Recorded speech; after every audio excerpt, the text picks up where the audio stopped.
What is good, Tesla family? It's Ray J back with another video, and in this I'm going to be talking about the one and only Tesla stock and what you should be looking after for the future. I'm also going to break down why Tesla actually ended up closing a little bit red today, as Tesla is announcing more price cuts, but despite that, Tesla's still at the same time holding up very nicely. So I'm going to talk about what's going on with Tesla, what news came out in the market today, why the market pumped in the very beginning of the day before actually getting a bit of a sell-off because of an unexpected piece of news, and then after that the market did end up closing kind of flat. So I'm going to break down what happened with that as well, and what you should be watching for going into this week.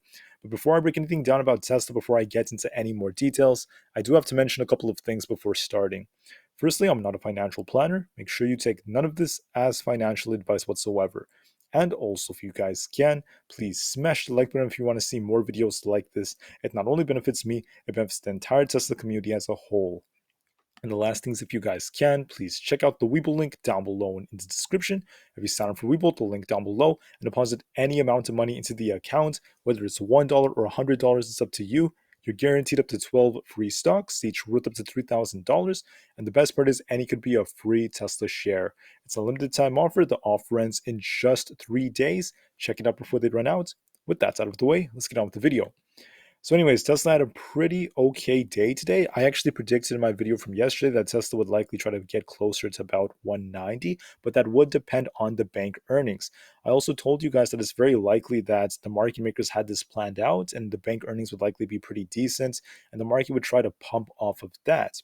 That is what happened in the very beginning, but then a not so good piece of news came out that's ended up scaring the markets, causing a bit of a sell-off, and then the market bounced and actually closed pretty flat, whereas Tesla, it actually closed pretty nicely at 185, just as the resistance zone right here below the 50 EMA. But what's interesting about Tesla is it's getting tighter and tighter and tighter. When this happens, we tend to see a very big move eventually. And it looks to me like Tesla's getting ready for something huge. Now, if we actually look at some other important indicators, if I bring up our Bollinger Bands, let's just see if this actually still works out. I just want to note that it's very important that we are prepared for what they're telling us, right? And I also want to note that as time goes on, the tightness in Tesla is actually going to help it make a very big reaction to what's actually about to come. And also, as we approach earnings, for instance, we actually have a tendency of continuing to pump. So it's very important to actually consider all of those things. But anyways, so this is what it's actually looking like so far. Let me just hide these drawings. What's important is we're getting tighter and tighter right now compared to other phases. So just like when Tesla was in this phase right here, it got very tight, a little tight right here, before a big expansion in the Bollinger Bands, right? And this is one standard deviation away from where our midline happens to be. This is the basis band. This was actually a breakout above this basis band. And that's actually very interesting because this is when Tesla was approaching the big event of deliveries. And right now, something very similar is happening. You can see Tesla had like a pump, then it starts kind of dropping a little bit and getting very tight. Similar to this pump, then it just drops and gets very tight. And then this big expansion comes afterwards. We're likely going to see an expansion, in my opinion, as well, approaching earnings. And this is once again going to be very significant. However, the level of significance could also be heavily impacted by the next major catalyst, and that's going to be the earnings that are coming out. So we have to be ready for that as well. Before I talk about any of that in more details about Tesla, I want to talk about the markets real quick. When we look at SPY and the QQQ, SPY pumped very close to my target, and it was getting ready to continue to pump. It rallied all the way up to 415, almost getting to 416. My target was a break above 414, which could actually take us even higher. But then I thought we would actually hold up for the majority of the day, and the market makers were trying to do that until the news that came out, right? And the QQQ reached my target of 320, but then it ended up rejecting, once again because of the news. So why did we pump in the beginning? Let's just start off with that. The reason we pumped is just like what I told you, the odds were favoring that the bank earnings would not be too terrible. And as you could see, lo and behold, BlackRock beat on both EPS and revenue. So did Citi, JP Morgan, PNC, and Wells Fargo. Almost every bank beat on earnings. They surprised so many people, and this was actually quite bullish news. But there is a somewhat bearish interpretation of them as well, and that is the fact that the Fed paused over the fact that where the Fed was planning on pausing and kind of slowing down and actually transitioning to more quantitative easing when they did increase their balance sheet because a lot of banks were struggling. And now that the banks are actually showing some signs of not struggling as hard as many would have anticipated, there is a chance that the Fed could be a little bit more hawkish and we could see another tightening of financial conditions and the credit markets. Not a guarantee, but it is a possibility, right? But so far, this would be a lot more bullish for the markets. Also, because of the data in the morning, not too bad. Retail sales did decrease a bit, but that is showing us signs of tightening, which is not too horrible. It wasn't like as significant as this. So once this news comes out, right, the market is pumping. Tesla's getting ready to pump in the morning. SPY pumps, QQQ pumps. The market is just ripping. We're getting ready for a nice rally. The market makers are pumping the markets because there were so many shorts that were open. The shorts had about right here almost or over 900,000 puts expiring, right? Tons and tons of puts were open. They were about to get squeezed. But then all of a sudden, I would say about 35 minutes after the market opened, a little bit after consumer sentiment came out, something big happened that actually caused the market to freak out.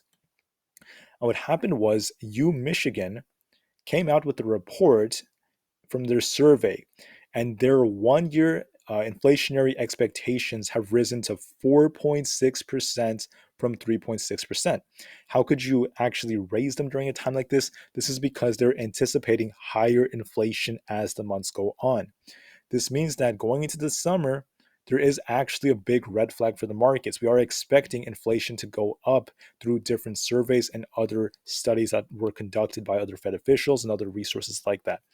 This means that for the summer, maybe it's because going to happen because of like OPEC plus, maybe it's going to happen because of other factors, but inflation is likely going to start increasing, right? The next CPI that comes out might be a little hot, maybe the one after that might maybe even hotter than that, and that's going to actually freak the markets out. Please be very, very cautious during times like this. Now, if the banks continue to remain okay, there's no guarantee, but that is a possibility, right? Because I personally believe, as Warren Buffett just said a couple of days ago, the banking situation is not over. The crisis is not over in our opinions. But just hypothetically, let's just say the banks are okay. There is one other risk, and that's the fact that there are some worries from JP Morgan, maybe other banks out there, about tighter credit markets, a tightening of the credit markets. That's very, very important right now because that could lead to a lot more pain for the stock market. When credit conditions end up tightening, this leads to a big shift in the financial sectors. And that, my friends, could help bring down the stock market. So there is some risk, especially if the banks are okay, that the Fed may just continue to tighten on policy even more.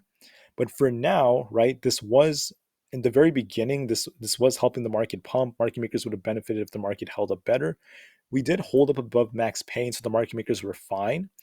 We barely actually bounced off the max pain level of 410, and then we basically downtrended pretty hard after the higher than expected inflationary expectations, and then the market was just kind of like panicking a bit before a nice bounce off 410, and we closed pretty flat, only down 0.24%. So very interesting close. And the real question is, how is this going to actually continue? Now, what else I want to note is the fact that right here we have a lot of earnings coming up. And could the market pump more? It's going to depend heavily on earnings. Before the market opens on Monday, we have Charles Schwab, and then we also have Pinnacle, First Bank, a bunch of other ones, lots of big banks as well. For Tuesday, we have Bank of America, Johnson Johnson, Goldman Sachs, that's going to be a big one, and then Netflix, United, and many other big ones. Then for Wednesday, we have IBM, we have NASDAQ, Ally, and after the market closes, Tesla is going to be reporting earnings. Make sure you're ready for this because you have to remember the fact that typically when we approach earnings, Tesla tends to pump. However, if earnings are not in line with expectations, and expectations for Tesla tend to be high, and if guidance is not as great as what many investors were speculating, this could lead to major, major downside. So we have to be careful approaching this, especially the day after. I personally am not going to hold any calls or puts or anything like that. I'm not really going to be doing much right before these massive earnings dates. or right after, I mean. I really don't like to play earnings as much as I used to because I just think it's very difficult to predict sometimes. And you have to be properly hedged, of course, but I sometimes find it kind of risky. So I really limit that, at least during this time frame. But until then, Tesla is going to make some big moves. Now, before I talk about the charts, we have to break down something else that's very serious. Looking at the Tesla inventory levels in the US, we have another problem. Look at the inventory levels. All right. They're continuing to go up even after Tesla cut some more prices between 2 and about 6%. We're still seeing inventory levels go up. Now, some people may believe that this is because of production. I believe production is playing somewhat of a role. But then at the same time, the question is they're not getting as many sales as the amount of cars that they're producing, or they're not delivering as many in a way. So it's leading to this big difference between production and deliveries. This is something that Elon Musk talked about over the last couple of months as a possibility. So this tells me that there is technically a demand issue for Tesla. Look at how consistently the demand is just slowing down a bit, and we are continuing to see inventories go up and up and up. This means that there is an increased probability that we may not get the best deliveries reports for Q2. And because this is going on, Tesla has made another move. Now, there were price cuts just a couple of days ago in the US, once again between 2 and 6%. And this is actually the fifth price cut of the year, or at least the one during Easter weekend. We have the sixth price cut now in Europe, in many different countries. I think like in other countries closer to like Israel, we're actually seeing more and more of the price cuts. And this is once again not good, not the best of news in my opinion. This tells me that they're trying to incentivize more and more buying pressure, more and more demand, because demand is once again slowing down. We're seeing in Europe for the Model Y and the Model 3 about 10% worth of price cuts right now. They're also reaching once again Israel and Singapore. So I didn't mention Israel. I did see it somewhere there. There it is. Israel and Singapore are also cutting prices. This is once again pretty crazy. They're continuing to do this. We have to be super careful now. And you have to be aware of the fact that in its performance, the Model 3 got a €6,000 discount from the 59,990 to about 53,990 in France and the Netherlands. The same thing happened in Germany, where it cost about €1,000 more. And there are basically a lot more of the price cuts for all but one cut in for Tesla in Europe. And it's just continuing this way. Now, what does this make me think about the company? Like I said before, guys, I'm still a huge Tesla bull. Please don't get the wrong idea, but this is making me a little bit apprehensive, more apprehensive than before for Q2. This may actually bring down their revenue. Their revenue for every single individual car is going to decrease. Their profitability is going to be very questionable, and Tesla is likely going to need a lot of cash at hand. They likely already have a lot, and they were actually preparing for this. But if demand continues this way, the problem is earnings are not going to be as great. And if earnings aren't as great, this could have a negative effect on the share price more towards like the Q2 report going into Q3. I'm not too sure about Q1 so far. I'm still pretty optimistic for Q1. Hopefully they do well. But I just want to warn you all, we have to be careful. Now, Tesla was actually getting very tight today. There wasn't a whole lot of volatility in terms of price action, only 96 million in volume. So we're not getting a whole lot of buying pressure. When we see volume drop this much in a very short period of time, this tends to spark a very big move to come very soon. That tells me that very soon, Tesla's going to make either a big move to the upside or the downside. The odds are favoring maybe the upside as we're getting closer to earnings, but this will be impacted and somewhat determined by the earnings coming beforehand. The short volume on Tesla is about 52% as of right now, nothing too serious.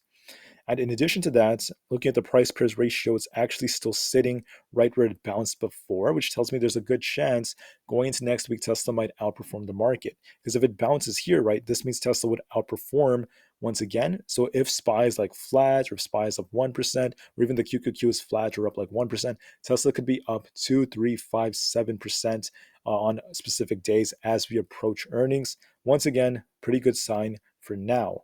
But as I said before, we have to be careful. Earnings tend to be very strong for Tesla. This means they have very high expectations. Even if Tesla does well, if they don't actually meet every single one of the stringent expectations that are constantly being put on Tesla, it could actually lead to a reversal, and we have to be careful there. Mondays tend to be green about 53% of the time for Tesla. That's a good sign going forward. And as far as shorting goes, we did see a slight increase in shorting, about 26 million shares just a couple of days ago. Shorts do like to pile in before these big events. It could either mean they know something or they're just trying to bet against Tesla for whatever reasons. They oftentimes do this. It does not guarantee anything, nonetheless. So now let's talk about the charts just briefly. I'm going to just keep this part very brief for today. It is a Friday night, and I really want to just keep this kind of short. Uh, Looking at SPY, this is actually very interesting. We have a bearish signal developing. I'm using the word developing, however. I'm not saying it's done, it's fully developed, but it's actually developing. When you look at the chart, okay, this divergence is still existent, meaning the chart is making these higher highs. We hit 415 today. We closed at 412.5 almost. That's actually higher than the highs right here. So SPY is making these higher highs. The MACD and signal line are making these lower highs. They're actually downtrending, and the RSI is doing the same thing. We could be forming a bigger divergence, but there's no like indication that it's done developing yet. This means that this thing is either going to reverse and just start like getting a nice pullback going into this week, or or it's going to get a bounce and just like try to continue pushing depending on earnings, and then eventually, as long as this divergence remains, it's going to likely reverse later on. It's got to be one of those two most likely. Very hard to determine right now, right? Because once again, we're not solely trading on technicals. Uh, the divergences do matter, but they're not everything. Right now, earnings will play a much bigger role. On the daily chart on SPY, we're actually well above this 50 EMA. We got a golden cross right here. For the time being, we do have a particular indecision candle on the daily chart, which could actually mark a reversal soon. Once again, I mean, this is telling me that we might get a slowdown. It's a little bit more likely we do slow down going into the coming trading week. But I can't be too certain because it depends on earnings. It depends on other factors. The dollar is showing some strength now. If it does actually break above this and continues to break and get closer to 50 EMA, that would be bearish for the stock market. But we need more confirmation first, because the last time this happened, it did actually reject very close to the level it's currently at, around 101.6. If it rejects, then the market could hold up. If it keeps pushing up, that's going to become bearish. If the dollar starts to break out soon, this is oftentimes a signal of higher inflation. That could also be a bad sign for the future going forward. For the QQQ, I just want to note that this is now trying to trade a little sideways. We did pump a little bit today. We actually hit about 320. That was close to my target. Then we ended up slowing down a lot. Then we got a bounce and we closed down just 0.19%. Nothing too crazy, right? We actually got a pretty flat close. The candle is very indecisive right now. Yes, it's kind of green right now, this candle, but overall it's a red day relative to yesterday. What that tells me is the QQQ is in a position where it's just going to react to some very big earnings. It could push up a little higher. We could actually form a 5 wave Elliott wave sequence. That's a possibility. Or the top could be in. I'm not too sure about that. But looking at the chart, it is showing some signs of price exhaustion. The MACD is telling us that too. If it starts downtrending, we could start to fill some of these gaps and the top could be in.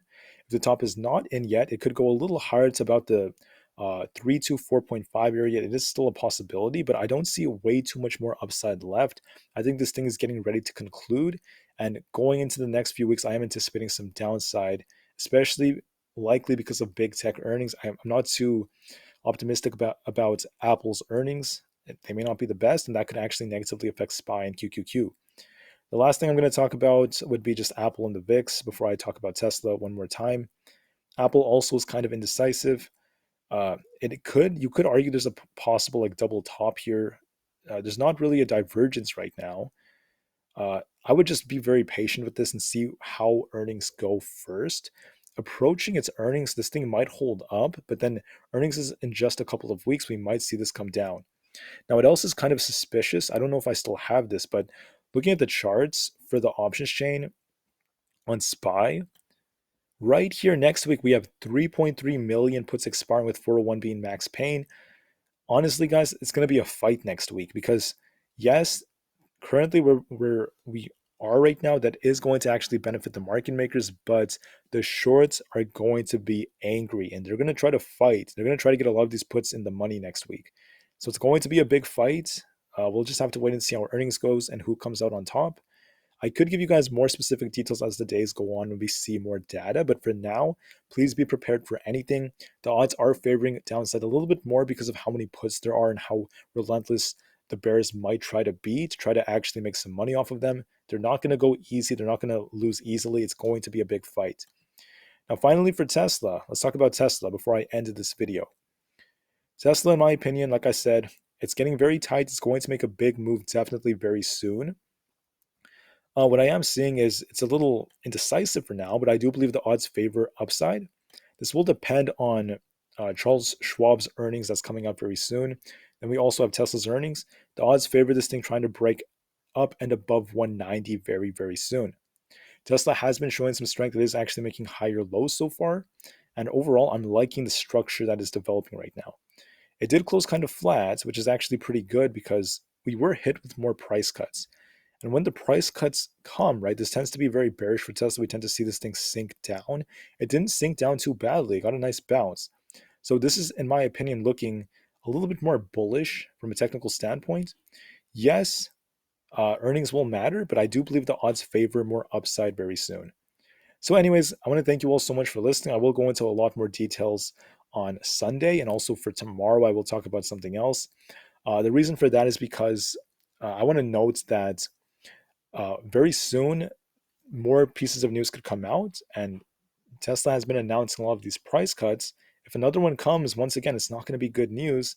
We could still pump as we approach earnings despite that, but it will depend on other factors that I will talk about later on. But until then, just know that the odds are favoring a little bit more upside for Tesla approaching earnings. The chart's looking pretty nice. And with that said, I want to thank you all for listening, and please have an absolutely incredible weekend. The last thing I'm going to say is I do have some shirts and also lots of merch, from different caps to stickers to long sleeve shirts and sweaters. If you're interested in buying any of them which are trading related or anything like that, you can check it out either above or below the comments section, depending on where you are, which device you're using as well. So with that said, if you're interested, please check it out. If not, it's totally okay. And I thank all of you for listening. Enjoy your weekend. Tesla to the moon, since the long term is still very, very bright. And peace out.